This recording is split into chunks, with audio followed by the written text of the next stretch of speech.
Probably shouldn't touch my finger with my tongue. Yes. Yes, Tommy is cooking again. Happy Daily Flames Tuesday. And he just made this amazing jalapeno. Sam the cooking guy. Hug him. Sam the cooking guy? Yeah, he's from San Diego. Oh, this I recipe. forgot the garlic. Don't say fuck. Forgot the garlic. I don't know where he gets that language from. Holy cow, that's delicious. Wow. Woo. Whoa, that was good. Oh, man. That was good. Okay. So, yep. No, he's going to go in the blender again. So good. He just put jalapenos, yogurt, and about fresh garlic in a, like a Ninja blender, or whatever those things are called. Food processor. And he's sauteing chicken, and he's going to put that as a sauce over the chicken. It's amazing. Okay, so, hi, sunshine. Okay, so today we're going to talk about the next piece. We've talked about mindset. We've talked about vegetables. Constant stress management. That's something we're always working on, right? Doing daily gratitude. All those pieces, super important. So the other piece we want to talk about is, so back a year ago, I had a lot of stuff going on.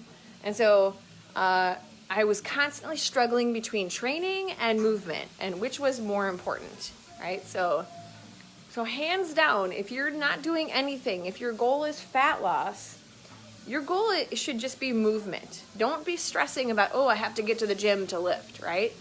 And so when we talk about fat loss, it's keeping things pretty low intensity, right? So I coach CrossFit.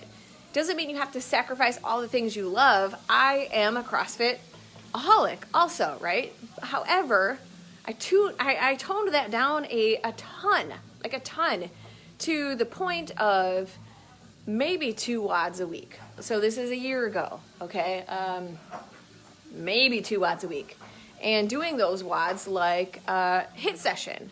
So if it was, 12 kettlebell swings, I would go balls out, 12 kettlebell swings, let my heart rate come completely down, and then go after the 9 wall balls out, right? So heart rate goes up, it's got to come completely down before I start again, is how I would do that. But again, still only doing that maybe a couple of days a week. The other days were just low intensity lifting, high volume, low weight, because remembering my ultimate goal was my hormone belly, right? Hormone belly is everything. It's cortisol. It's all these pieces. So when we add that other stress piece, like we have all these stresses in life, these normal stressors that we can't control, like our sweet dragon dog barking like a wild animal while you're trying to make a video. Just normal family stresses, work stresses, we can't control any of that stuff. But what you can control is your training. So control what you can. So use that to your advantage. So low intensity training, because the mistake we make is thinking, because we've always done CrossFit, I got to do CrossFit. CrossFit's the key, right? For me, I've got to get to CrossFit 6 days a week like I've normally been doing.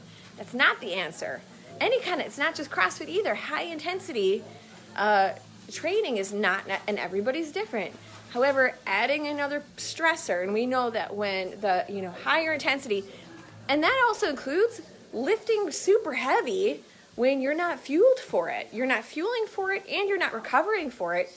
Your body is also going to have a stress response that is not going to be in tune to what your goals are if your goal is fat loss and aesthetics, right?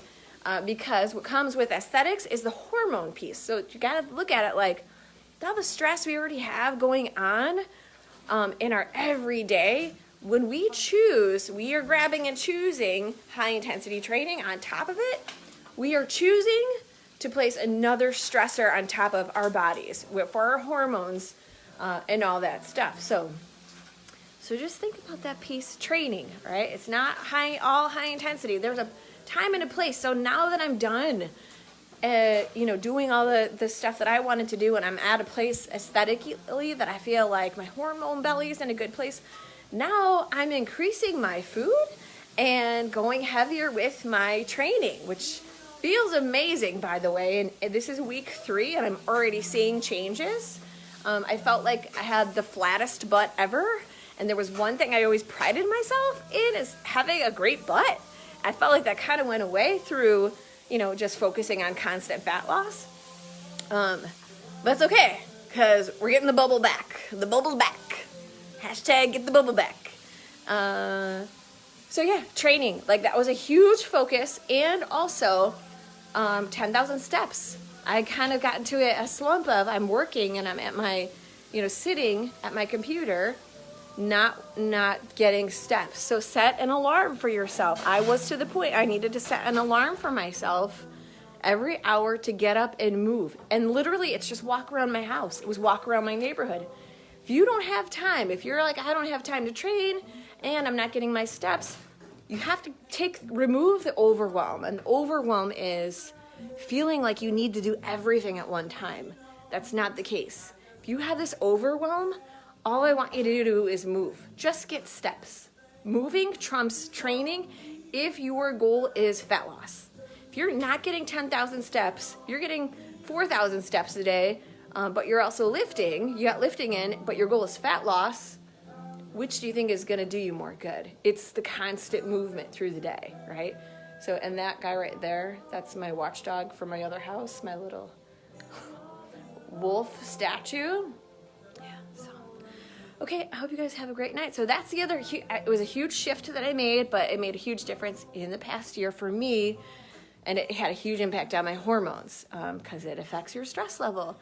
You gotta think to yourself, how else can I remove pieces of overwhelm? They're sneaky little fuckers that come in all shapes and sizes. And sometimes it's just the regular things we're used to doing. We don't realize are creating a stress response for us and that overwhelm. So, okay, we got to get back to blending our sauce here. So you guys have a great night and I will talk to you tomorrow.